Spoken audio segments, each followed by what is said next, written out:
오늘은 드디어 프레셔 드랍 이야기를 하려고 그래요. 우리가 반응기 디자인을 하기 위해서 그 몰 밸런스식을 배우고 스토이키오메트리로부터 이제 농도 표현하는 걸 배우고 그리고 레이트 로하고 다 합치면은 이제 그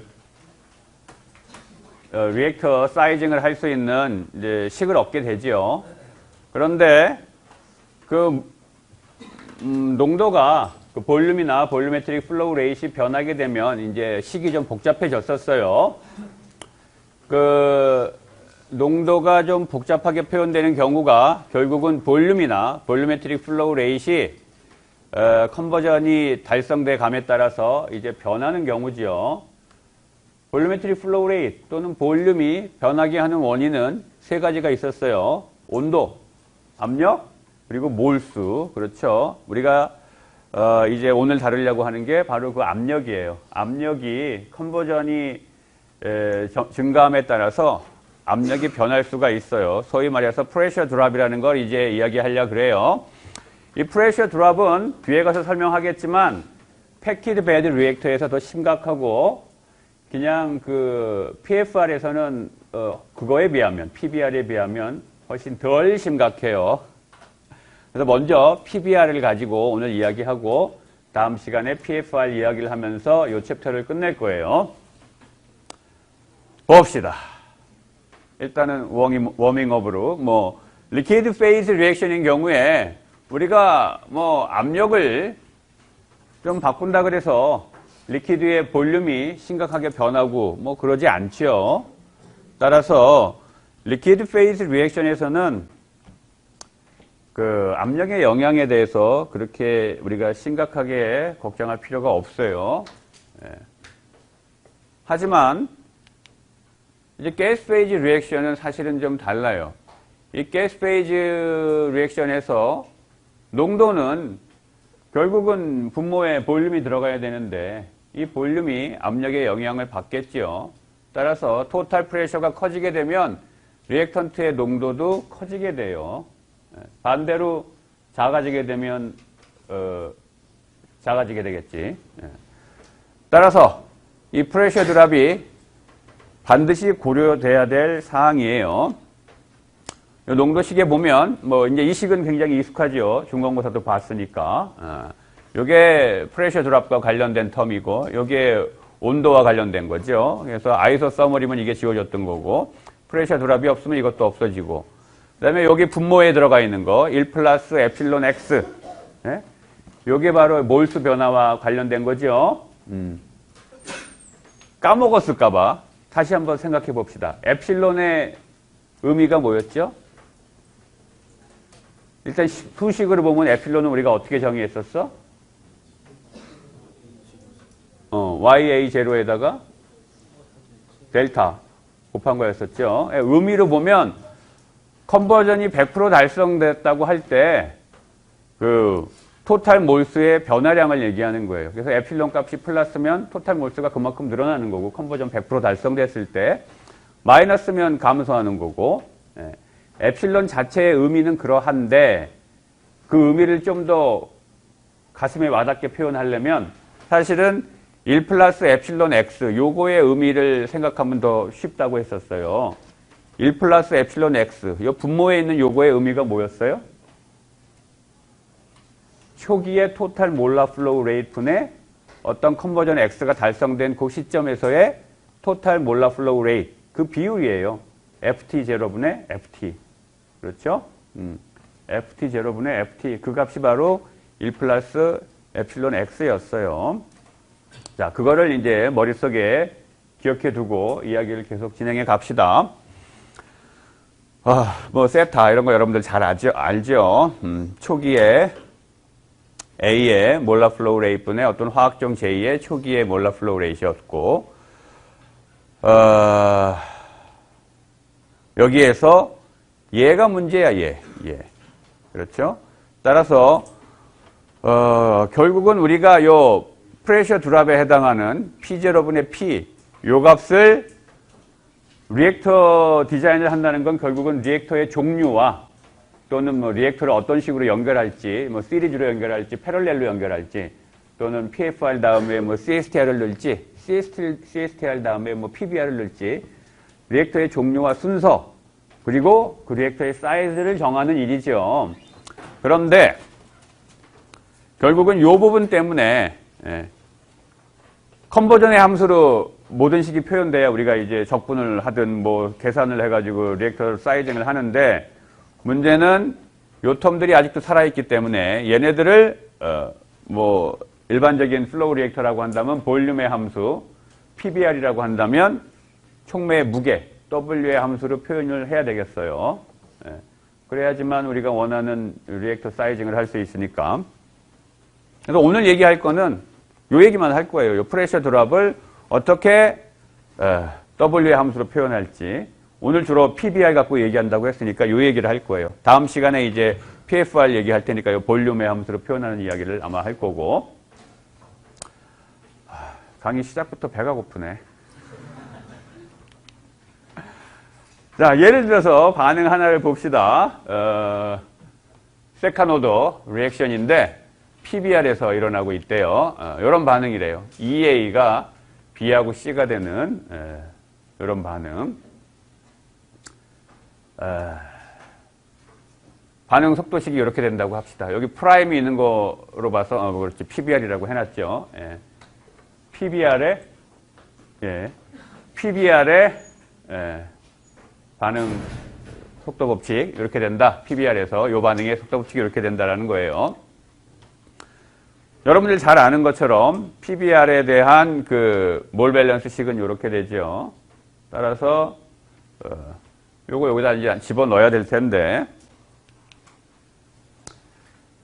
농도에 대한 스토이키오메트리식은 이렇게 되고, 요거 여기다가 대입해가지고, 대입해서, 이 마이너스 RA 프라임을,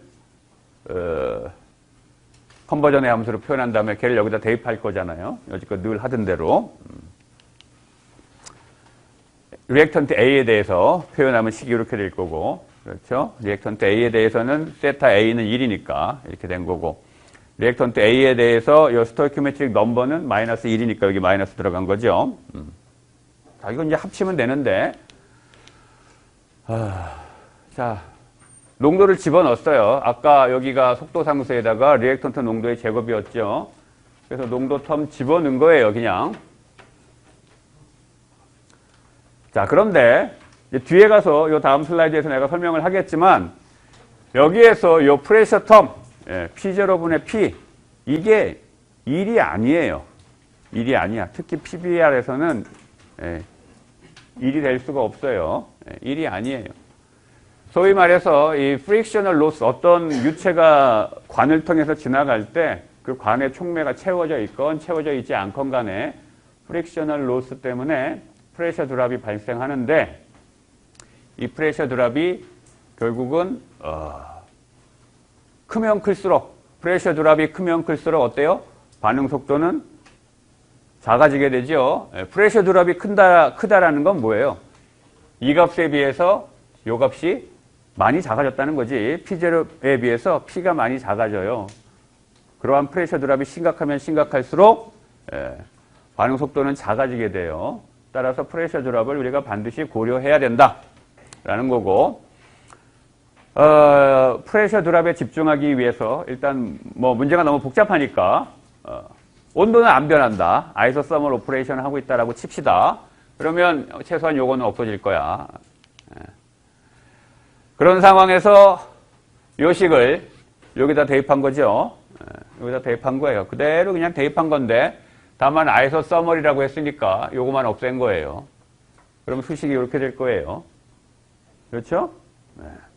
오늘 계속 수식 얘기만 할 거야. 근데 뒤에 가면 굉장히 간단한 결과를 보여줄 거예요. 그리고 실제로 시험에는 그 간단한 예에서 문제를 낼 수밖에 없어. 왜냐하면 너무 복잡해. 그래서 이 중간에 수업 시간 내내 머리가 아플 텐데, 그래도 그냥 그러려니 하고 일단 참고 넘어가세요. 그러다 보면 끝에 가면 신천지가 열리니까. 자, 여기에서 이 양변을 FA0로 나눠봅시다. 몰라 플로우 레이트는 CV죠. 볼유메트릭 플로우 레이트에다가 농도 곱한 거니까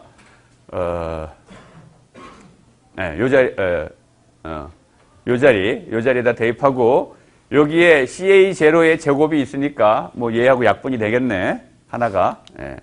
그래서 CA0 1승만 남고 하나는 이제 지워진 거죠. 수식이 이렇게 돼요. 수식이. 자, 그러면 지금 우리가 이제 그 아이소서멀이라고 하고 요건 없애고 얻은 거죠.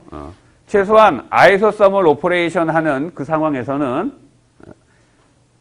dx, dw분의 dx 촉매를 리액션 믹스처가 촉매를 얼마나 많이 경험하고 지나갔냐에 따라서 컨버전이 바뀌게 되겠죠. PBR에서 리액션 믹스처, 리액턴트가 촉매를 많이 경험하면서 쭉 지나갈수록 이제 컨버전이 커질 텐데 그 양상을 이 식으로 표현할 수 있다는 거예요. 여기에서 이거는 뭐와 뭐의 함수냐 하면 컨버전 X와 나머지는 다 상수야. 뭐가 변해? 프레셔 P가 변하는 거죠. 그렇죠? 그래서 결국 이 식은 dw분의 dx에 대한 식인데 어떤 컨버전 x만의 함수가 아니고 컨버전 x와 프레셔의 함수예요. 그렇죠? 우리가 중공사까지 공부했던 건 이 프레셔 드랍도 없다고 했잖아요. 그렇죠? 그래서 이것도 뭐 P가 P0하고 똑같으니까 이거 없애버리고 그러고 나면 이 식이 컨버전만의 함수기 때문에 이거 적분해가지고 이제 리액터 사이징 했잖아요. 근데 문제는 지금은 프레셔가 살아있어요. 얘가. 그래서 이 식만 가지고는 뭐 어떻게 해결이 안 돼. 결국은 뭐가 필요해요? 이 프레셔 P가 어떻게 변하는지 뭐에 따라서 촉매의 양, 촉매의 무게 리액턴트가 경험하는 촉매의 무게가 늘어나면 늘어날수록 프레셔가 어떻게 변하는지 그 관계를 우리가 알아야 돼요. 그 관계식이 하나 더 필요해요. 그렇죠? 그 관계식을 알면 뭐 모르는 거 2개, 식이 2개 이렇게 되면 연립방정식 풀면 되잖아. 근데 지금은 식이 하나밖에 없으니까 식이 하나 더 필요해요. 그래서 이제 오늘 얘기하는 게 W와 요 프레셔 드랍에 의한 압력 변화, 요게 지금 변수죠. 요거와의 상관관계를 공부하려고 하는 겁니다. 자, 그래서 책에 뭐 프레셔 드랍에 대한 간략한 설명이 있긴 한데 요건 부족해 보여서 요거 베르누이의 원리라고 혹시 들어는 봤어요? 유체역학 시간에 아마 들어봤을 거예요. 그렇죠? 근데 유체역학을 몰라도 이 슬라이드는 이해할 수 있어요. 내가 인터넷을 뒤져보니까 초등학생도 이해하는 베르누이 원리 이러면서 이거 설명된 게 있더라고. 그래서 초등학생 수준에서 이해할 수 있도록. 일단 결론은 뭐냐 하면 베르누이는 뭐 스위스의 수학자래요. 또 수학하시는 분이 관심이 많다 보니까 별걸 다 했어요. 뭐냐 하면 어떤 유체에서 리퀴드나 가스, 어떤 유체가 흘러갈 때 걔의 속도가 빨라지면 빨라질수록 그 유체의 압력은 낮아진다라는 거예요. 빨리 지나가는 유체는 그 유체의 압력은 낮아진다. 빠를수록 그 얘기예요. 이 베르누이 원리가 일상생활에 쓰여지고 있는 예로는 비행기를 들 수가 있어요. 비행기. 그래서 이게 뭐냐 하면 비행기의 한쪽 날개의 단면이에요. 단면. 지금 내가 여기 이렇게 타고 있는 거예요. 저쪽으로 우리가 가고 있어요. 따라서 에어플로우는 이렇게 되겠죠. 관심 있게 봤다면 비행기 날개가 밑에는 좀 평평하게 생겼고 위에가 볼록하게 생겼어요. 이렇게 위에는 약간 볼록하게. 나중에 비행기 탈 일 있으면 한번 보세요. 이렇게 생겼어요. 자, 이렇게 되면 어떤 일이 벌어지냐 하면 뭐 공기가 이렇게 지금 지나가겠죠. 공기가 이렇게 지나가는데 이쪽은 공기가 좀 빨리 지나가게 되고 이쪽은 상대적으로 위에보다 아래쪽 공기는 좀 천천히 지나가게 돼요. 예. 그래서 이 공기가 유체의 속도가 위에가 좀 빠르고 밑에가 느리게 돼. 사실은 이거는 여러분들이 여름철에 계곡 같은데 수영 갔다가 잘못하면 이제 사고가 나고 하는 게 그 강이나 이런 것도 보면은 이렇게 휘어져 있는 부분에서 어때요? 유속이 더 빨라지죠. 같은 원리예요. 이렇게 휘어져 있는 쪽에서 더 유속이 빨라져요. 그래서 여기는 좀 느리고 여기는 빨라. 베르누이 원리에 의하면 이쪽이 빠르고 이쪽이 느리면 여기는 상대적으로 이 유체의 압력은 낮아지고 여기는 압력이 높아요. 그럼 어떻게 돼? 비행기가 위로 올라가야지.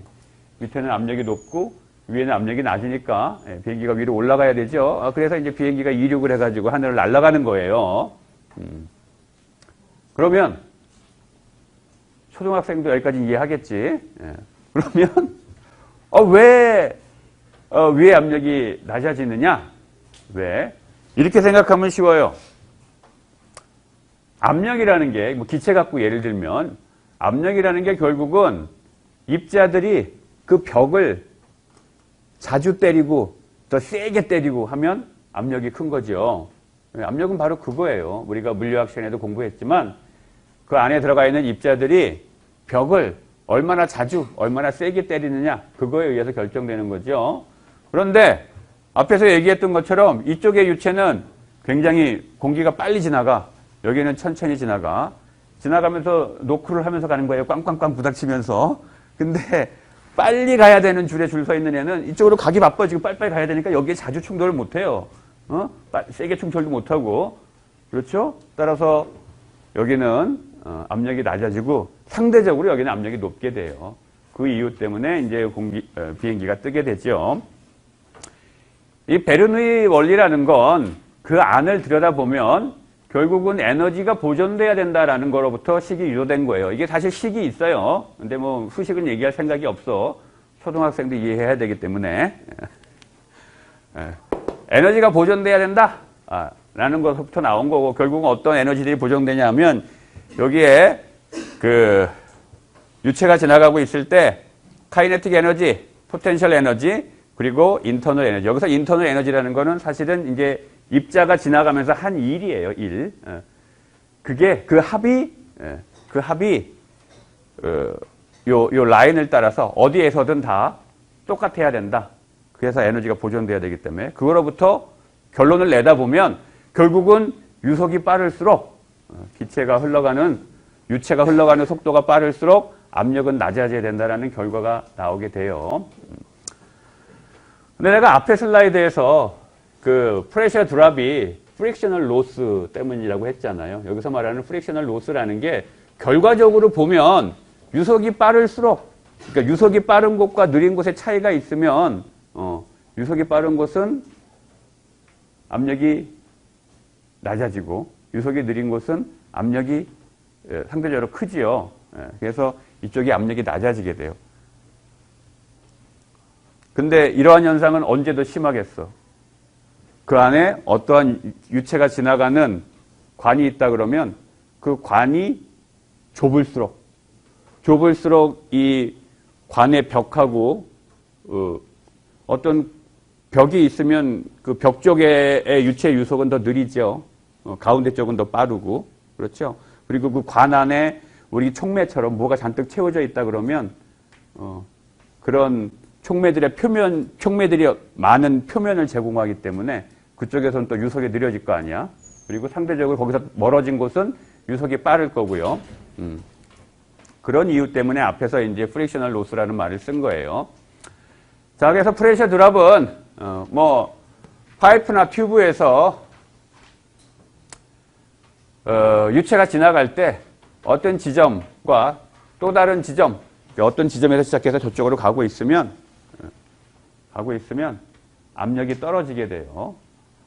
그걸 갖다가 이제 프레셔 드랍이라고 부르고 결국은 그 튜브, 그 파이프, 그 벽하고 유체의 프릭션 때문에 생기는 거고 이러한 현상은 이 파이프가 일정한 직경으로 일정하냐? 또는 뭐 이게 점점점 갈수록 직경이 커지는 파이프냐? 아니면 갈수록 좁아지는 파이프냐? 또는 이 파이프가 뭐 이렇게 감겨 있느냐? 중간에 막 꾸불꾸불하게 되어 있느냐? 이런 거에 다 영향을 받아요. 어찌됐건 결론은 이 플로우 레이트이 크고 튜브의 직경이 작고 이럴수록 프레셔 드랍은 크고 반대의 경우에는 프레셔 드랍이 작아요. 뭐 예를 들면 이거 지금 위키피디아에서 따온 건데 예를 들면 우리가 그 수도꼭지에다가 내가 가끔 자주는 아니고 1년에 한 번 정도 집에 수도꼭지에다가 그 호수 연결해 가지고 바깥으로 빼서 이제 내 차를 가끔 청소할 때가 있어요. 뭐 자주는 아니고 1년에 한 번 또는 2년에 한 번. 예. 그런데 만약에 이 수압이 1기압이면 어떻게 될까? 물이 나와요? 예, 안 나와요. 틀어놔봐야 거기 압력이 1기압이면 안 나와요. 결국은 수돗물이 호수 바깥으로 나온다는 얘기는 뭐야? 어디선가 하여간 이 호수를 쫓아가면 저 안쪽은 압력이 더 높다는 얘기예요. 그렇죠? 그런데 나왔을 때는 어떻게 돼? 압력이 1기압이 되는 거죠. 그만큼의 압력 강화가 있는 거예요. 수돗물도 압력 강화가 있는, 압력 강화가 있는 거죠. 그러니까 여기서 뭐 예를 들어 놓기를 가든 호수, 나처럼 세차를 좀 하나 봐요. 아니면 정원에다 물을 주든지 40 psi래 대기압이 대충 14에서 15 psi 사이죠. 따라서 압력 강화가 한 25 정도 있다는 얘기지 이럴 때. 그렇죠? 그 안에 특별히 무슨 촉매나 이런 걸 안 박아놔도 채워놓지 않아도 어떤 파이프를 통해서 유체가 지나갈 때 압력 강화가 발생해요. 자, 일단 압력 강화에 대한 설명은 여기까지 하고 이제 PBR로 돌아갑시다. PBR은 관 안에 촉매가 이렇게 잔뜩 채워져 있어요. 이거 뭐. 따라서 탁 봐도, 야, 이거는 압력 강화가 심하겠구나. 라고 우리가 느껴지죠. 그래서 이 압력 강화와 관련된 식이 있어요. 이걸 어건 이퀘이션이라고 부르고, 식은 이렇게 생겼어요. 짜증이 확 나죠, 벌써. 네. 뭐 이렇게 식이 커. 일단 사이즈가 커. 그리고 뭐 이렇게 파라메타가 많아요. 주렁주렁. 각각이 뭔지는 다음 장에서 내가 다시 얘기하도록 하고, 결국은 이 어건 이퀘이션은 이 G는 이거예요. 촉매가 채워져 있는 파이프가 이렇게 있으면 이 파이프의 길이에요. G값이 0인 지점, 이게 이제 입구겠지. G값이 점점 커지면 촉매의 무게도 점점 많아지는 거겠죠. 이쪽으로 가면 갈수록. 그래서 PBR의 길이를 리액턴트가 많이 경험하면 경험할수록 이제 컨버전은 커질 거고 압력 강화는 점점 심해질 거예요. 그런데 이 식을 보면 크게 텀이 두 개 있어. 이 앞에 있는 계수에다가 뭐 주렁주렁 있지만 요거 곱한 텀하고 얘에다가 요 뒤에 있는 거 곱한 텀하고 그렇죠? 크게 보면 텀이 두 개가 있어요. 요 앞에 있는 텀은 라미나 플로우하고 연관되어 있는 텀이에요. 라미나 플로우라는 거는 어떤 유체가 이렇게 줄 맞춰서 주르르 가는 게 라미나 플로우죠. 그리고 막 지멋대로 가는 거, 그런 걸 터뷸런트 플로우라고 부르죠. 수업 시간에 적절한 이해는 아니지만 바람이 안 부는 아주 고요한 방 안에서 담배를 피우게 되면 담배를 딱 이렇게 들고 있으면 이게 이렇게 쭉 올라가는 게 보이지. 그렇죠? 이렇게. 여기가 라미나 플로우고 그 다음에 이제 어느 순간부터 이게 막 흩어져 가지고 막 랜덤하게 가죠. 거기가 터뷸런트 플로우죠. 자, 교육적이지 않은 예지만 듣고 잊어버리세요. 자, 그래서 이 앞에 게 라미나 플로우하고 연관된 텀, 요게 터뷸런트 플로우하고 연관된 텀이에요. 그리고 여기에 보면 온갖 파라미터들이 뭐 잔뜩 있는데 그 중에서 압력 P하고 연관되어 있는 텀은 여기에 로 요거밖에 없어요. 뒤에서 얘기하겠지만 나머지는 상관없어. 프레셔 피하고. 요 로가 뭐냐 하면 density예요. 그 기체의 density. 우리가 지금 얘기하는 게 이제 기체 반응, 뭐 또는 뭐 저기 액체의 density도 상관은 없는데 더 드라마틱한 경우가 기체니까. 이게 density예요. 로는. 자, 봅시다 이제. 어우, 뭐 이렇게 많어. 짜증나죠? 봅시다. 요 P, 요거는 프레셔예요. 그래서 뭐 미국 사람들 좋아하는 단위를 쓰든지 또는 이제 SI 유닛을 쓰든지 하면 되고, G는 이제 그 PBR에서의 길이에요. G 값이 제로, 그건 입구고 이게 쭉 지나갈수록 G 값이 커지는 거죠. 그다음에 여기 대문자 G, 대문자 G는 superficial mass velocity. 그래서 단위 면적당, 단위 시간당, 단위를 보세요. 단위 면적당, 단위 시간당 매스가 얼마나 지나가는지 그걸 나타내요. superficial mass velocity. 그래서 이 값은 결국은 G는 뭐냐 하면 m 나누기 AC. 요거는 크로스 섹셔널 에어리어예요. 요거를 이렇게 PBR의 요 관을 쏙 잘랐을 때 요 단면 보면 원이겠지. 예. 그 단면의 면적. 그 다음에 m은 단위 시간당 매스가 얼마나 지나가는지. 이건 mass flow rate이에요. m은. 결국은 mass flow rate을 단면적으로 나눠준 거예요. 이게 superficial mass velocity인데, 달리 표현하면 이렇게도 표현할 수가 있어요. rho 곱하기 u라고. 요 m 나누기 ac라고 표현해도 되고, rho 곱하기 u라고 표현해도 돼. 여기서 rho는 아까 얘기한 기체의 density고, 결국은 뭐야? density니까 단위 부피당 질량 이거고. 그다음에 여기 u가 있죠. u. 또 용어가 또 나오네. u는 이거는 별거 아니에요. 그냥 superficial velocity라고 불리는 건데, 이 V가 뭐지? 볼루메트릭 플로우 레이트죠. 예, 그거를 면적으로 나눈 거예요. 볼루메트릭 플로우 레이트는 뭐예요? 단위 시간당 몇 리터나 지나가는지 그거잖아. 근데 그거를 면적으로 나눴어. 따라서 단위가 뭐예요? 단위 시간당 얼마만큼 먼 길이를 가는지, 예, 그 개념이에요. 예, U는 superficial velocity고, 따라서 superficial velocity에다가 density를 곱하면 요거 곱한다는 얘기잖아. 그럼 뭐가 돼요? 예, 단위 시간당 미터하고 미터 지워질 거고, 단위 시간당 단위 면적당 매스가 얼마나 지나가는지 그걸 나타내는 거죠. 따라서 G는 rho 곱하기 U 또는 뭐 m 나누기 AC 이렇게 표현되는 하여간 superficial mass velocity예요. 이 G 값이 클수록 뭐가 왕창 지나간다는 거야. 그 다음에 여기에 또 GC. GC는 그냥 그 유닛 컨버전 하는 컨버전 팩터예요. 그래서 그냥 SI 유닛을 쓸 때는 이 값이 1이에요, 그냥. 나는 이 미국 사람들 좋아하는 이런 단위 별로 안 좋아하기 때문에, 뭐 시험 문제를 내면, 그냥 SI 유닛을 쓰도록 문제를 낼 테니까, 그때 GC 값은 1이다. 이렇게 생각하면 돼. MKS 단위에서 GC 값은 1이고, 그 다음에 여기 DP. 이거는 파티클의 다이아미터니까 직경이죠. 촉매 입자의 직경을 얘기해요. PBR 안에 채워져 있는 촉매 입자의 직경. 이건 이제 미터로 우리가 표현하면 될 거고. 그 다음에 여기에 phi, 여기에도 phi, phi가 여러 군데 나오네. 저 phi는 porosity예요. porosity. 빈 공간의 비율, 보이드의 비율. porosity가 0.5다라는 얘기는 뭐냐면 1리터 안에 0.5리터는 어떤 솔리드가 채우고 있고 나머지 0.5리터는 빈 공간이다라는 말이에요.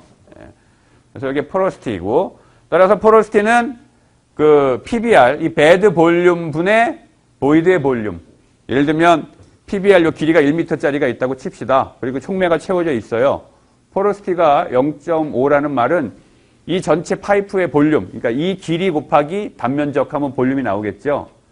이 볼륨 중에서 촉매가 채워져 있는 솔리드 촉매가 채워진 볼륨이 절반이고 나머지 절반은 그냥 빈 공간이다라는 말이에요. 그 개념이 포로시티고 따라서 파이가 포로시티면 1-파이는 뭐겠어요? 솔리드가 채우고 있는 볼륨의 비율이에요. 1-파이는 솔리드 볼륨 나누기 토탈 베드 볼륨 이게 되겠죠. 여기 있는 뮤 어디 갔지? 여기 있네. 요게 이제 비스코시티예요. 요 기체의 비스코시티.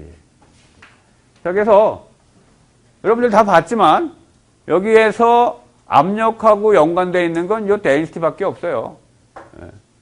압력하고 연관되어 있는 건 데인시티밖에 없어. 우리가 지금 필요한 건 뭐예요? 압력에 따라서 프레셔 드랍이 어떻게 되는지 그게 필요한 거죠. 그래서 지금 이제 이 어건 이퀘이션 이식을 활용하려고 하는데 이 식을 보아하니 압력에 영향을 받는 거는 요 로밖에 없다라는 거고. 자, 그래서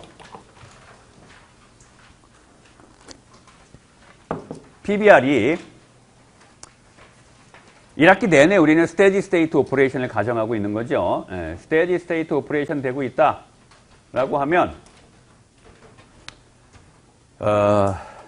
아까 얘기한 요 매스 플로우 레이트, 입구 쪽에서의 매스 플로우 레이트나 여기 입구에서의 매스 플로우 레이트나 특정 어떤 지점에서의 매스 플로우 레이트나 다 똑같아야 되죠. 스테디 스테이트 오퍼레이션 되고 있다면 다 똑같아야 될 거고, 그 다음에 앞에서 얘기했던 요식을 이용하면 요 매스 플로우 레이트는 이렇게 표현할 수가 있죠. 데인시티에다가 볼루메트릭 플로우 레이트를 곱한 게 매스 플로우 레이트예요. 데인시티라는 건 부피분의 질량이고 얘는 시간분의 부피니까 부피 지워지고 단위 시간당 매스가 얼마나 지나가는지 그걸 나타내는 거죠. 로 V가 M-이에요. 그래서 이런 식이 성립할 거예요. 아까 어건 이퀘이션 이제 그거를 우리가 활용하려고 하는데 지금 우리가 프레셔 드랍을 고려하는 이유가 바로 이 식 때문이잖아, 요거. 그렇죠? 이 식이 앞에서 우리가 얘기한 농도를 표현한 식, 농도 표현한 식이 한번 갔다 올까요? 귀찮긴 하지만 한참 가야 되네. 오래 가네. 농도를 표현한 식이 이렇게 표현됐던 이유가 뭐예요? 좀 아까 얘기한 V는 볼루메트릭 플로우 레이트 V는 V0에다가 주렁주렁 얘네들이 들어가 있는 거였었잖아. 그렇죠? 몰수 변화도 없고 프레셔 드랍도 없고 아이소서멀 오퍼레이션이면 이거 다 없어지고 이것만 달랑 남는 거였죠? 마치 리퀴드에서처럼. 그렇지? 그런데 이런 텀들이 주렁주렁 들어간 게 플로우 리액터에서의 농도는 분모에 볼루메트릭 플로우 레이트이 들어가야 되죠. 몰라 플로우 레이트 F를 스몰 V로 나눠준 게 농도잖아. 그래서 우리가 스몰 V를 거기다 대입해갖고 이 식이 나온 거였죠. 그래서 이 식이 나오도록 했던 바로 그 스몰 V에 대한 식, 그 얘기를 다시 좀 하려고 그래요. 자, 힘들어. 자, 이 식. 얘가 원흉이야. 몰수가 변하거나 압력이 바뀌거나 온도가 바뀌면 볼루메트릭 플로우 레이트이 변해요. 그렇기 때문에 농도가 단순히 컨버전의 함수가 아니고 이 세 가지 팩터의 영향을 받았던 거죠. 자, 우리의 지금 관심사는 요거야. P분의 P0. 요 식을 좀 바꿔봅시다. 여기에 1 플러스 에필론 X. 요거의 의미는 아까 내가 서두에서 얘기했었죠. 1 플러스 에필론 X의 의미는 바로 이거예요. FT0분의 FT. 요거의 의미는 바로 요거야. 따라서 요식을 여기다 대입할 거예요. 이렇게 되는 이유는 뒤에 가서 한 번 또 증명으로 보여줄 거예요. 전에 한 번 했던 건데 다시 보여줄 건데 일단은 그렇다고 칩시다. 1 플러스 에필론 X가 바로 FT0분의 FT예요. 얘 여기다 대입하면 식이 이렇게 되겠죠. 그런 다음에 여기에다 이제 대입하려고 하는 거예요. 그러면 로 이 로가 아까 어건 이퀘이션에 나와있던 로고, 거기다 대입하기 위해서 로는 로0, V0를 V로 나눈 거죠. 요 V 자리에다가 어디 갔어? 요거 대입하는데 요렇게 바꿔갖고 얘를 여기다 대입하려고 그래요. 대입하고 나면 이렇게 되겠지. 예. 분모에다 집어넣었으니까 지금 여기 위아래가 다 뒤집혔죠. 지금 다 뒤집혔어요. 그런 다음에 요 식을 여기에다가 이 식도 복잡한데 뭐 또 얘를 대입을 해. 어디다? 여기에다가. 아유 애쓴다 진짜. 네. 대입했어요. 그랬더니 여기 이제 로0 들어갔고 얘네들은 분모에 들어갔으니까 또 한 번 또 뒤집어야 되죠. 그래서 또 뒤집혔어 지금. 식이 엄청 길어졌어요. 마음에 안 들어요. 나도 싫어요 이런 거. 그래서 복잡하니까 이 앞에 이거를 그냥 퉁 쳐가지고 퉁쳐서 베타 제로라고 놓읍시다 그냥. 베타 제로라고. 이거는 사실은 PBR이 딱 정해지면 상수예요, 이거는. 왜 상수야? 이 값, superficial mass velocity고, 이거 파티클, 촉매 채우는 게 결정되면 이거 다 정해지는 값이잖아. 채우고 나면 포로시티 다 정해지는 거고. 그 다음에 어떤 반응을 시킬 건지 정해지고 나면 이 비스코시티도 정해지는 거고. 그렇죠? 다 정해지는 값들이에요. 이거 그냥 상수야. 그러니까 이 앞에 거 그냥 퉁 쳐갖고 베타라고 놓으면 식이 이렇게 되죠. 이제 좀 볼만하지 식을. 스트레스가 많이 줄었어요 이제. 자, 얘기한 대로 이 베타는 상수입니다. 리액터에 뭘 채우고 어떤 촉매를 채우고 어떤 반응을 시킬 건지 그게 정해지고 나면 그냥 그 숫자들에 의해서 정해지는 상수값이에요. 베타 제로는. 다시 그 각각의 의미는 여기다 정리해 놨고. 그렇죠? 요 식까지 뭐 별 문제 없이 좀 식이 복잡하긴 했지만 별 문제 없이 여기까지 왔을 거예요.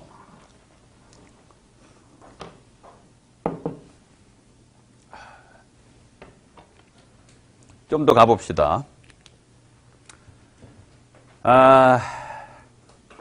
우리가 필요한 건 W 리액턴트가 경험하는 촉매의 무게가 많아지면 많아질수록 압력이 어떻게 변하는지 그게 필요한 거죠. 그런데 지금 여기가 뭐야?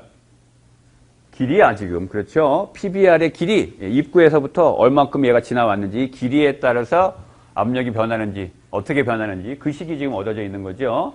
따라서 우리의 주 관심사는 물론 이 길이가 필요할 때도 있어요. 입구에서부터 어느 지점에서 압력이 얼마나 되는지 뭐 그런 게 필요할 수도 있지만 우리의 주 관심사는 리액터 사이징을 하기 위해서는 PBR은 촉매의 무게를 결정해야 되잖아. 따라서 W로 표현된 식이 필요해요. 그래서 얘를 W로 바꾸는 작업을 하려고 그래요. 간단한 관계를 쓰면 돼요. 이 G값하고 W 사이의 관계식은 이렇게 될 거예요. 이게 촉매의 무게야. W겠죠. 촉매의 무게는 그 안에 채워져 있는 솔리드의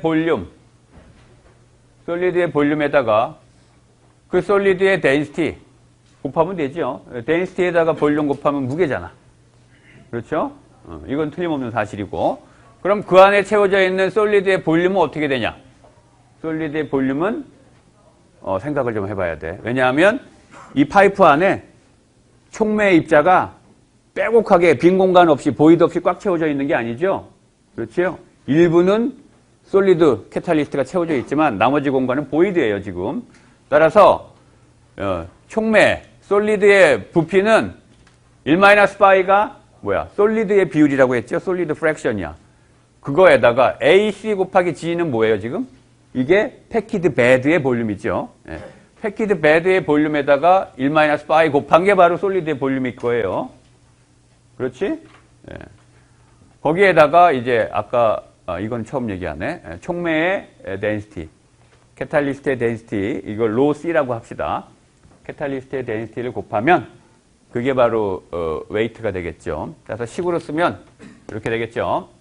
이항을 했네. G에 대해서 표현하기 위해서 이항을 하면 식이 이렇게 되죠. 오케이? 이제 여기서 그냥 한 가지만 짚고 넘어갑시다. 아까 로는 가스의 덴시티였고 로C는 촉매의 덴시티예요. 우리가 지금 벌크 덴시티라는 얘기를 또 하려고 그러는데 이 벌크 덴시티는 리액터의 볼륨, 그러니까 패키드 베드, 리액터 볼륨당 촉매의 매스. 이걸 벌크 덴시티라고 우리가 부를 수 있겠죠. 이 PBR에 이렇게 채워져 있으면 이 안에 채워져 있는 촉매가 지금 채워져 있는데 이 안에 볼륨당 채워져 있는 촉매의 무게가 얼마나 되는지 그걸 얘기하는 거예요. 이게 벌크 덴시티인데 벌크 덴시티는 이렇게 되겠죠. 이게 촉매의 덴시티야. 그 안에 채워져 있는 이 주먹만한 촉매가 들어가 있다면 이 촉매의 덴시티 이게 로 C고 로 C에다가 1-파이 곱하면 그게 벌크 덴시티일 거예요. 왜냐하면 이 주먹만한 촉매가 여기에 빼곡하게 보이도 없이 다 채워져 있는 게 아니고 실제로 1-파이만큼의 비율만 솔리드로 채워져 있고 나머지 공간은 보이드이기 때문에 촉매의 덴시티에다가 1-파이를 곱하면 이게 벌크 덴시티죠. 그래서 요 식 보면 1-파이에다가 로 C 이게 있잖아 여기에. 따라서 G하고 W의 관계는 식을 이렇게 써도 되지만 그냥 벌크 덴시티로 표현해도 돼요. G는 W 나누기 벌크 덴시티 그다음에 면적, 단면적 이렇게 표현해도 상관없어요. 지금 내가 그 식을 활용하지는 않을 거지만 하여간 관계는 이렇게 된다는 건 알고 있어야지. 자, 지금 우리가 필요한 거는 앞에 식이 여기가 G로 돼 있어. 그래서 DG를 DW로 바꿔야 돼요. 그래서 G하고 W의 관계식을 얻은 거란 말이야, 지금. G하고 W의 관계식은 요거예요. 중간에서 지금 요 얘기를 잠깐 하긴 했지만 G하고 W의 관계식은 요거죠. 그래서 양변을 미분을 하면 되죠. 양변을 미분을 하면 DG는 DW하고 요렇게 관계가 맺어지지. 그렇죠? 그래서 이제 얘를 앞에 여기에다가 DG 자리에다가 요거 대입해서 정리하면 이제 식이 이렇게 돼요. 단순히 집어넣어갖고 그냥 정리한 거예요. 오케이? 요 DG를 얘를 여기다 집어넣고 식 정리한 거야. 다시 한번 얘기하지만 요 부분은 벌크 덴시티로 바꿔쳐도 돼요. 바꿔쳐도 되는 거고. 자, 이제 요 식에서 얘기를 좀 더 해봅시다. 이제 식이 좀 쓸만한 모양으로 만들어졌어요. 이제 좀. 야, 리액턴트가 촉매를 경험하면 경험할수록 압력은 어떻게 된다?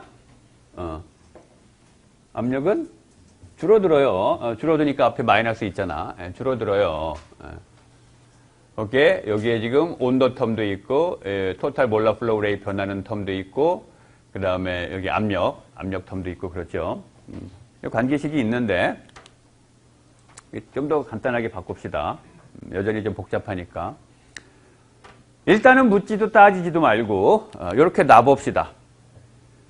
이 앞에 있는 계수, 여기에다가 2를 곱하고, 분자에, 분모는 P0를 곱한, 요거를 알파라고 놔봅시다. 이렇게 놓읍시다. 이거 그냥 이렇게 놓자는 거예요. 알파라고. 그러면 요 식이 이렇게 바뀌게 되죠. 앞에 2를 곱했으니까 여기 분모에 2가 들어왔고 여기 분자에다가 P0 곱했으니까 여기에 또 P0가 들어가야 되지. 근데 분모의 분모에다가 P0를 집어넣은 거예요. 그래서 그러면 이렇게 놓고 나면 식이 이렇게 쓰여지죠. 그렇지?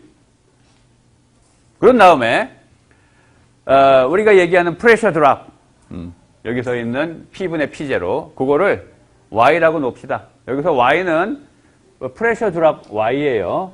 우리가 몰 프랙션 얘기할 때도 Y를 썼는데 이 Y는 몰 프랙션이 아니고 프레셔 드랍을 나타내는 P분의 P0 그 Y예요. 그걸 Y라고 놓으면 dy는 dp 나누기 p0지. 양변을 미분한 거죠. 그럼 이렇게 되지.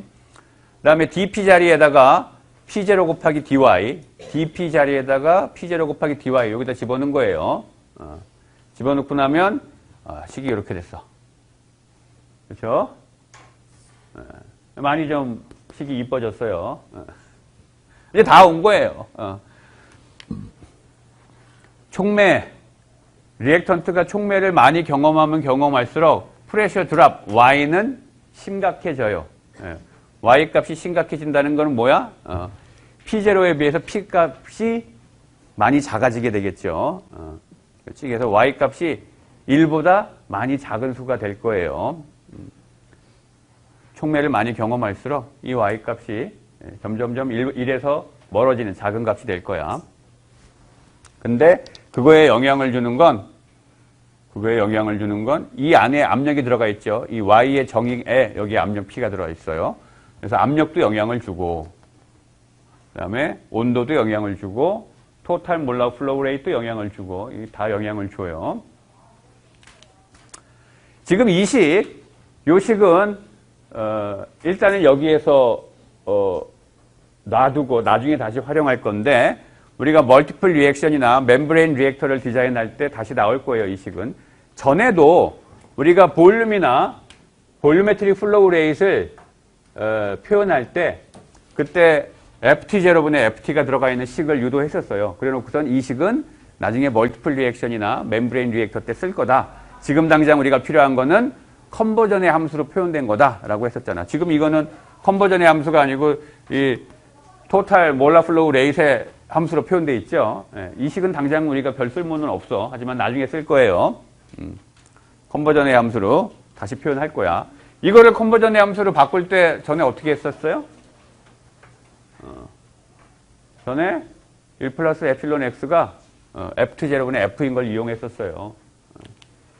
여기서 봅시다. 아까 내가 계속 1 플러스 에필론 x가 ft0분의 ft다라고 얘기했는데 전에도 했던 내용인데 다시 한번 봅시다. 토탈 몰라 플로우 레이트 ft죠. 어떤 위치에서 ft 얘는 이렇게 되는 거지. 초기의 토탈 몰라 플로우 레이트가 어떤 지점에서 입구 쪽에서의 토탈 몰라 플로우 레이트가 어떤 지점에서의 토탈 몰라 플로우 레이트이 달라요. 왜냐하면 반응이 일어났으니까. 그래서 그 반응이 몰수가 늘어나는 반응이라면 토탈 몰라 플로우 레이트이 커졌을 거고 몰수가 줄어드는 반응이면 토탈 몰라 플로우 레이트이 줄어들었을 거예요.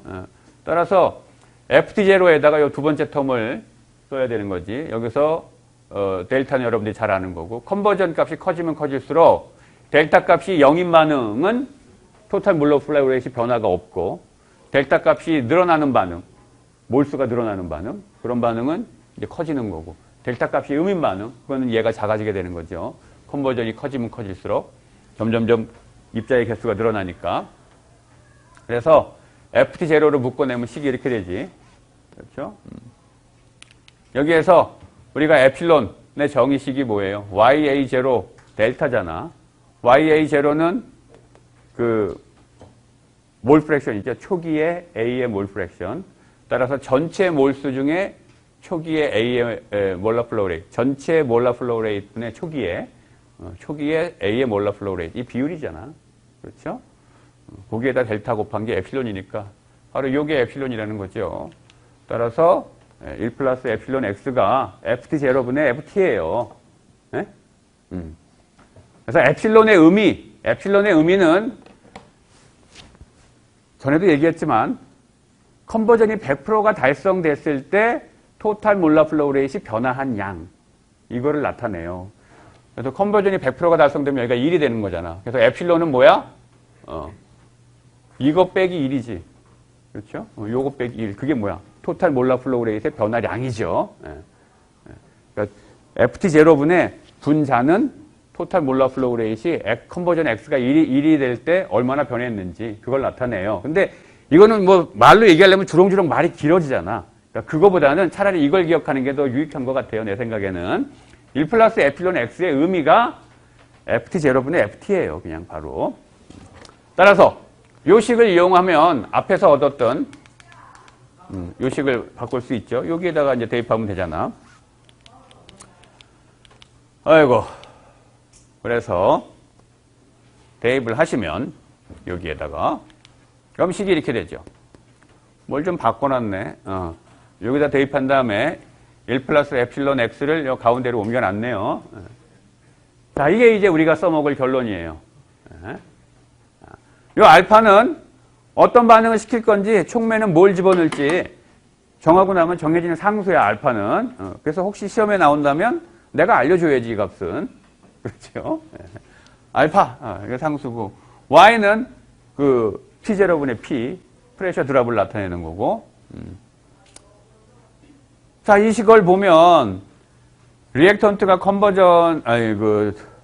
촉매를 많이 경험하면 경험할수록 프레셔 드랍이 심각해질 거예요. 근데 그거에 영향을 미치는 게, 요, 온도 변화, 압력 변화, 요 Y 안에 압력이 들어있죠. 압력 변화, 그 다음에 토탈 몰수 변화, 이런 것들이 다 영향을 준다는 그 의미를 그냥 담고 있는 식이에요. 다만, 형태만 우리가 쓰기 편한 형태로 바꿔놓은 것 뿐이야. 그렇죠? 자, 이 식을 보면, 일단, 에필론이 0인 경우 어떻게 돼요? 에필론이 0이면 요 텀이 없어지죠. 그렇지? 에필론이 0이면 요 텀이 없어져요. 그런데 에필론이 만약에 음이면 어떻게 돼? 에필론이 0이라는 건 A에서 B가 되는 이런 반응. 이게 1A가 1B가 되는 이런 반응이 에필론이 0인 반응이죠. 근데 만약에 에필론이 음인 반응, 뭐 2A가 B가 되는 이런 반응이 에필론이 음인 반응이지. 에필론이 이제 음의 값인 이런 반응은 에필론이 0인 경우보다 어때요? 프레셔 드랍이 좀 덜 하겠죠. 요 에필론이 0인 반응은 프레셔 드랍이 요게 없는, 요 텀이 없는 형태로 표현돼요. 그렇지? 요 가로가 아예 없는 거야. 근데 에필론이 음이면 어때요? 요 텀만큼 또 빼주게 되잖아. 그렇죠? 음이니까, 에필론이 음이니까, 에필론 음수에다가 x 곱한 것만큼의 음수 텀을 빼주게 되는 거죠. 따라서 프레셔 드랍이 덜 심각하게 돼요. 프레셔 드랍이. 에필론이 음인 반응은 에필론이 0인 반응에 비해서, 몰수 변화가 없는 반응에 비해서, 토탈 몰수 변화가 없는 반응에 비해서, 프레셔 드랍이 덜 심각하다. 반대로, 에필론이 양인 반응, 이거는 프레셔 드랍이 아주 심각하다. 뭐에 비해서? 에필론이 0인 반응에 비해서. 토탈 몰수의 변화가 없는 반응에 비해서 프레셔 드랍이 심각해요. 왜 그러겠어? 사실은 당연하죠. 그 프레셔 드랍에 관여하는 입자의 개수가 늘어나는 거잖아. 에필론이 0보다 크면. 에필론이 음이면 프레셔 드랍에 영향을 받는 입자의 개수가 줄어드는 거고. 따라서 이 경우는 프레셔 드랍이 덜 심각하고 얘는 많이 심각하고. 프레셔 드랍은 설사 반응이 없는 그냥 N2만 흘려도 프레셔 드랍은 발생해요. 그런데 반응에 의해서 몰수가 늘어나냐 줄어드냐 그거에 따라서 프레셔 드랍이 더 심각할 수도 있고 덜 심각할 수도 있다. 이런 말이에요. 너무 떠드나? 이게 덥네.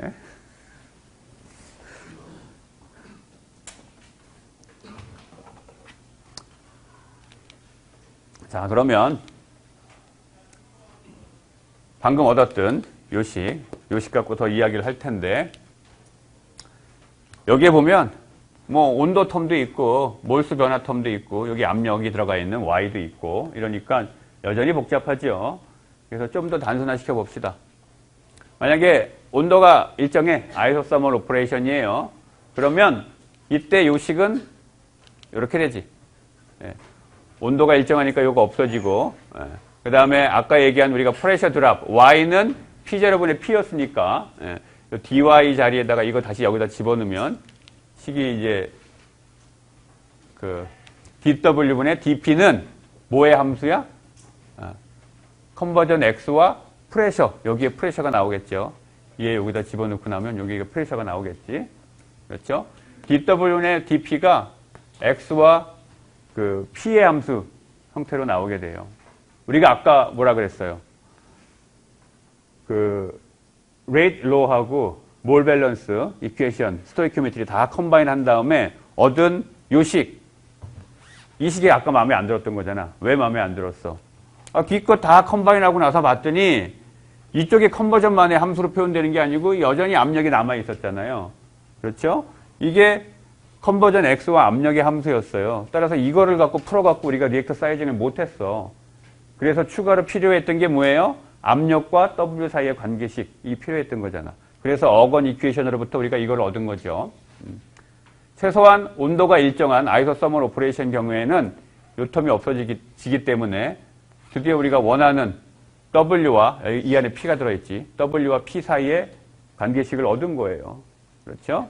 그래서 간략하게 표현하면 몰 밸런스, 스토이키오메트리, 레이트 로를 합쳐갖고 프레셔와 컨버전의 함수식을 하나 얻었고 그 다음에 어건 이퀘이션에서 그 프레셔와 W를 연관시켜주는 이 식을 컨버전 X와 프레셔의 함수로 얻은 거죠. 그렇죠? 그래서 우리가 얘하고 얘를 이제 연립으로 풀면 되겠죠. 연립으로 풀면 돼요. 근데 문제는 뭐야? 둘 다 미분방 정식이야. 둘 다 퍼스트 오더 디퍼런셜 이퀘이션이죠. 또 짜증납니다. 이럴 때 매스메티컬 소프트웨어를 써서 풀거나 뭐 아니면 운 좋은 케이스에는 어널리티컬 솔루션을 구할 수도 있을 거고 하여간 얘하고 얘를 이제 함께 연립으로 해서 풀면 돼요. 디퍼런셜 이퀘이션을 풀면 돼. 근데 복잡하잖아 지금도. 이거 시험에 내기 난감하잖아 이제. 그렇죠? 많은 경우 이게 손으로 안 풀려요. 그래서 누메리컬하게 풀거나 뭐 소프트웨어 써서 풀거나 이래야 돼. 그럼 내가 시험 문제 낼 게 없잖아. 그렇죠? 그래서 이제 시험 문제 낼 수 있는 케이스를 이제 하나 합니다. 어널리티컬 솔루션이 깨끗하게 나오는 경우. 자, 이렇게 가정해 봅시다. 에필론이 0인 반응, 다시 말하면 A가 B가 되는 반응, 또는 뭐 1A 더하기 1B가 1C 더하기 1D 이런 식으로 에필론이 0인 반응, 토탈 몰수 변화가 없는 반응. 이거나 또는 이너트를 왕창 넣어준, 대단히 많이 넣어준, 왕창은 학술적인 표현은 아니죠. 이너트를 대단히 많이 넣어주면 뭐에 비해서? 리액턴트에 비해서. 그러면 어떻게 돼요? 1 플러스 에필론 X에서 1 플러스 에필론 X에서 에필론 X 텀이 에필론 X가 1보다 훨씬 작아지게 되겠죠? 그죠? 이너트를 대단히 많이 집어넣으면 그런데 예를 들면 몰수가 늘어나는 반응이라고 칩시다. 뭐 A가 2B가 되는 이런 반응이라고 쳐요. 설사 그렇다고 하더라도 내가 이너트를 잔뜩 집어넣어주면 어떻게 돼? FT0분의 FT 값은 어떻게 돼요? 물론 늘어날 거야. FT0분의 FT가 늘어나긴 하지만 이너트가 원체 많이 있으면 T가 안 나겠죠? 예. T가 안 날 거예요. 프로덕트가 생기면서 몰수 늘어나는 게 T가 안 나서 1 플러스 에필론 X는 별로 변하지 않는 것처럼 될 거예요. 다시 말하면 다른 말로 얘기하면 에필론 X 값이 1보다 굉장히 작아지게 돼요. 이러한 두 가지 경우에 이러한 반응이 아이소서멀 오퍼레이션에 의해서 일어난다면 아이소서멀 오퍼레이션이면서 에필론이 0이거나 이너트가 잔뜩 들어가 있는 그런 반응인 경우에는 앞에서 얘기한 요 식이 이제 간단하게 돼요. 이렇게. 이거 다 무시할 수 없어요. 이거는 아이소서멀이니까 이제 깨끗하게 캔슬 아웃 되는 거고 얘는 어프록시메이션 할 수 있는 거지. 이너트를 잔뜩 집어넣게 되면 이제 얘가 무시가 돼. 이게 실제로 0이 되는 건 아니고 0이거나 이런 경우에 XS를 잔뜩 넣게 되면 이 텀도 이제 무시가 되죠. 그래서 수식이 이렇게 돼요. 이렇게 되고. 그 다음에 이거를 변수 분리합시다. 변수 분리하면, 변수 분리 제대로 안 했네. 얘도 일로 보내야지. 얘도 일로 보내야지 변수 분리한 거지. 근데 보니까 앞에 EY가 있고 여기가 DY가 있네. 그렇죠? 이게 뭐야? 요거 안으로 집어넣을 수 있죠? 어떻게? DY의 제곱이 되겠지, 이렇게. 요거 안으로 집어넣으면 되죠. 그럼 DY의 제곱. 요 식이나 이 식이나 똑같은 식이죠. 그래 놓고 DW를 이쪽으로 보내가지고 적분하려고 그래요, 지금. 이제. 지금 이게 깨끗하게 안 풀려갖고 지금 어널리티컬 솔루션이 있는 케이스를 내가 얘기하는 거잖아. 깨끗하게 적분이 돼야죠, 당연히. 그러니까. dy의 제곱은 마이너스 알파 dw고 양변을 적분할 거야. 이럴 때 통상 우리가 y의 제곱을 뭐 t라고 놓고 뭐 매개변수 써가지고 적분하죠. 근데 이거 간단하니까 굳이 매개변수까지 굳이 안 적어도 여러분들이 쫓아올 수 있겠지. w가 0인 경우, w가 0인 경우는 뭐야? 입구죠, 입구. 입구에서는 아직 리액턴트가 촉매를 하나도 경험 안 했어요. 그랬을 때 프레셔 드랍은 얼마야? 없어요. P0분의 P는 그냥 1이에요. 따라서 Y는 1이고 Y 제곱도 1이겠죠. 이때. 그 다음에 걔네들이 경험한 촉매의 무게가 W일 때는 Y 제곱이 되겠지. 그렇죠? 그래서 이걸 적분하면 W를 이쪽으로 이항을 해서 왼쪽은 DY의 제곱을 1부터 Y 제곱까지 적분하고 오른쪽은 마이너스 알파 DW를 0부터 W까지 적분하면 되겠죠. 그렇죠? 그래서 이쪽 적분하면 이렇게 되지. 마이너스 알파 W가 되고 왼쪽을 적분하면 어쩐 적분하면 그 적분된 그 녀석에다가 Y제곱 집어넣고 1 집어넣고 해야 되는 거지. 그래서 앞에 Y제곱 나오고 빼기 1 나왔는데 빼기 1을 오른쪽으로 이항한 거예요, 지금. 그래서 식이 이렇게 됐어. 그렇죠? 드디어 이제 다 했어, 이제. 아, 지겨워. 자, Y는 우리가 정의한 대로 프레셔 드랍은 P0분의 P고 그게 뭐야? 루트 1-알파 W 만세! 야, 드디어 나는 시험 문제를 낼 수 있게 됐다, 이제. 그렇죠? 이거예요. 별거 아니죠? 언제? 엡실론이 0이고 또는 XS를 잔뜩 넣어서 엡실론 X가 1에 비해서 현저하게 작을 때 그럴 때는 몰수 변화가 있어도 토탈 몰라 플로우 레이트는 별 티가 안 나기 때문에 그럴 때는 압력, 프레셔 드랍이 압력 변화가 W에 따라서 이런 루트 함수 모양으로 정해진다라는 말이에요. 리액턴트가 촉매를 W 값을 많이 경험하면 경험할수록 압력이 어떻게 돼요? 줄어들지요, 지금. 1-알파 W 이렇게 돼 있잖아. 이 알파는 상수값. 상수값. 그렇죠? 그러면 이제 이거를 아까 우리가 얻은 요식, 이게 뭐야? 몰 밸런스하고 스토이키오메트리 레이트로 다 합쳐갖고 컴바이닝해서 얻은 식이었잖아. 아까 이 식을 이제 풀어가지고 촉매 무게 W를 구해야 되는데 이 오른쪽이 컨버전만의 함수가 아니고 프레셔가 같이 끼어있기 때문에 이게 우리가 아까 적분을 못했었어요. 근데 이제는 가능하지. 왜냐하면 이 관계식이 있으니까 P0분의 P 자리에다 이거 대입하면 되잖아요. 그렇죠? 그래서 이제 집어넣으면 식이 이렇게 되시고, 그렇죠? 이 식을 이제 풀면 되죠. 이 식을 풀면 돼요. 여기에서 K값, 속도상수, 이거 아는 거예요. CA0 우리가 다 아는 거야. V0도 알아. 에필론 값 여러분들이 계산할 수 있는 거고. 컨버전 X의 함수로 되어 있고, 알파, 이건 내가 줄 거고. 그렇죠? 이거, 변수 분리해서, 적분해서 풀면 되죠. 혹시 안 풀리게 되면, 뭐, 눈메리칼하게 푸시거나. 근데, 뭐, 시험 문제 설사 낸다면 그런 경우를 내가 내진 않겠지. 하여간 이제 이거를 풀면 돼. 최소한 변수가, 식에 비해서 너무 많아가지고 못 푸는 상황은 아니에요. 그렇죠? 이제 풀 수 있는 상황이 된 거죠. 다시 강조하지만, 이거를 쓸 수 있는 건 아무 때나 쓸 수 있는 게 아니에요.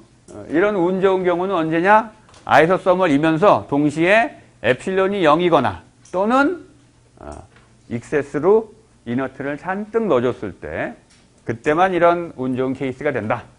그렇지 않으면 식이 좀 다소 복잡하다. 하지만 푸는 원리나 개념은 다 똑같다. 수식이 복잡한 거는 소프트웨어한테 맡겨라.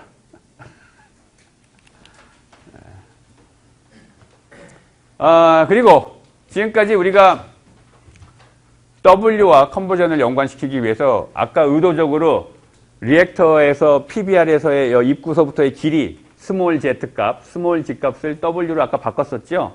그런데 가끔 이 길이가 또 필요할 때도 있어요. 길이 정보가. 그럴 때는 아까 썼던 그 관계식을 이용해서 원래대로 바꿔주면 되잖아. 아까 W하고 G 값이 이 관계에 의해서 연결되어 있었죠. 따라서 요 식에다가 이거 대입해서 식을 바꿔주면 돼요. 요거를 여기다 집어넣어서 수식을 바꿔주면 돼. 그런데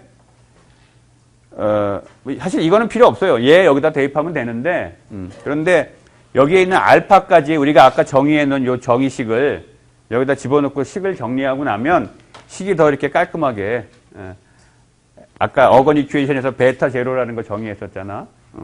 요 베타 제로를 이용해서 더 깔끔해 보이는 식으로 이렇게 쓰여져요. 그래서 뭐 이 식을 쓰시든지 아니면 이거 마음에 안 들면 그냥 얘만 대입해도 되고 주어져 있는 게 베타 제로 값이 주어졌는지 알파 값이 주어져 있는지에 따라서 여러분들이 적당히 대입해 갖고 쓰면 되겠죠. 그렇지? 오늘 얘기한 거는 수식은 잔뜩 나왔는데 사실은 별 얘기 없어요. 별 얘기 없어. 그 리액터 사이징 하는 건 어차피 다 똑같아요. 다 똑같은데 다만 프레셔 드랍이 있는 건 그걸 고려해야 된다. 그래서 프레셔 드랍이 리액터의 길이 또는 촉매의 무게에 따라서 어떻게 일어나는지 그 관계식이 하나 더 필요하다. 왜냐하면 몰 밸런스, 레이트, 로우, 스토이키오메트리 다 컴바인하고 나면 그게 컨버전만의 함수가 아니고 압력이 포함된 함수가 돼버리기 때문에 그 압력과 촉매의 무게 또는 압력과 리액터의 길이 사이의 상관관계를 알아야지 두 개를 연립으로 풀 수 있다라는 거고 연립으로 푸는 것도 사실 대부분의 경우는 잘 안 풀려요. 그래서 아주 운 좋은 케이스로 아이소서멀이면서 동시에 엡실론이 0이거나 또는 아이소서멀이면서 이너트를 왕창 넣은 경우 그런 경우에는 압력과 촉매의 무게 사이에 프레셔 드랍과 촉매의 무게 사이의 상관관계식이 아주 간단한 루트 함수로 표현되기 때문에 문제풀이가 아주 수월해진다. 그 얘기 한 거야. 그렇죠? 오늘 뭐가 좀 복잡해 보이긴 하지만 하나도 안 복잡해요. 그지? 하나도 안 복잡하죠? 네, 하나도 안 복잡해요. 그래서 다음 시간에는 안 복잡한 걸 하나 더 볼 거예요. 뭐냐 하면 PBR이 아니고 이제 PFR, 플러그 플로우 리액터. 촉매는 채워져 있지 않지만 이것도 프랙셔널 로스가 있기 때문에 월하고 플루이드 사이에 그때 프레셔 드랍 그 얘기를 하고 이제 이 챕터 마칠 거예요. 자, 여기까지 합시다.